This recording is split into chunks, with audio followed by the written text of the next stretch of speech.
Now we're ready to start adding tasks to our schedule. We'll begin using the task list on page 46 in your manual. You'll notice in the manual you have 3 columns for your activity information. The first column on your left is your WPS, the middle column is the task description, and then the right column is the duration. We'll begin adding the activities from this list. From the Activities tab, I'm going to select the heading where I want to insert an activity. I can do that by pressing the Insert button on the right. You'll notice an activity wizard pops up. Now, I don't use this wizard.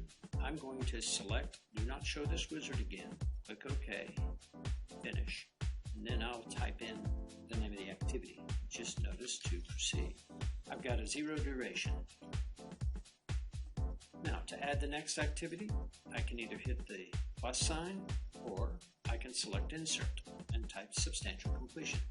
The activity IDs are being numbered by a default that I set on my Projects tab. When I have this project selected, under the Defaults tab, you'll have an option in there to set the auto numbering for your activity IDs.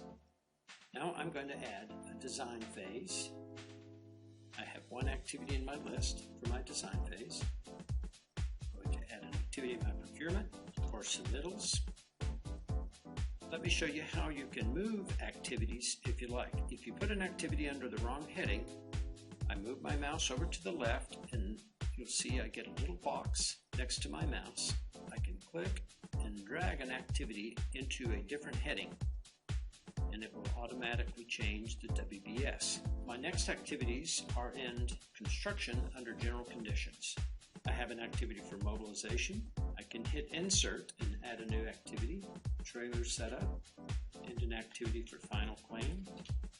Let me give you a tip as you're entering your activities. Sometimes you'll enter activities and you'll notice that they're jumping out of order. This can be affected by what column your table is set to sort by. For example, if I have the activity name selected or the start date selected, it will sort by that column. If you want to keep them in the order as you're entering them, select the activity ID since your ID is being automatically generated to develop numerically.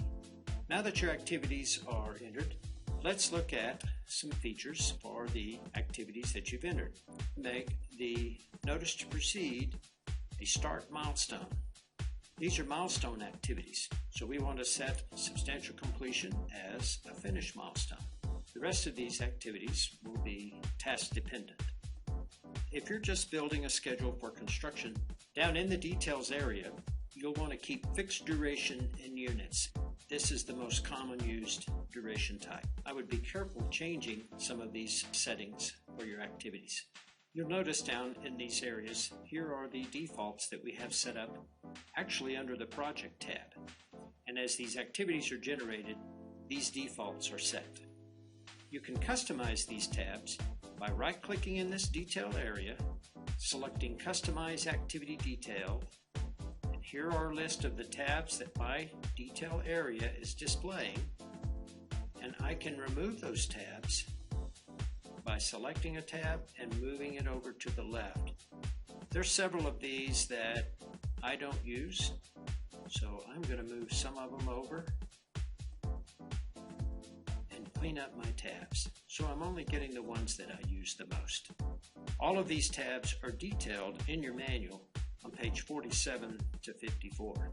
In our next video, we'll start building the relationships for these activities.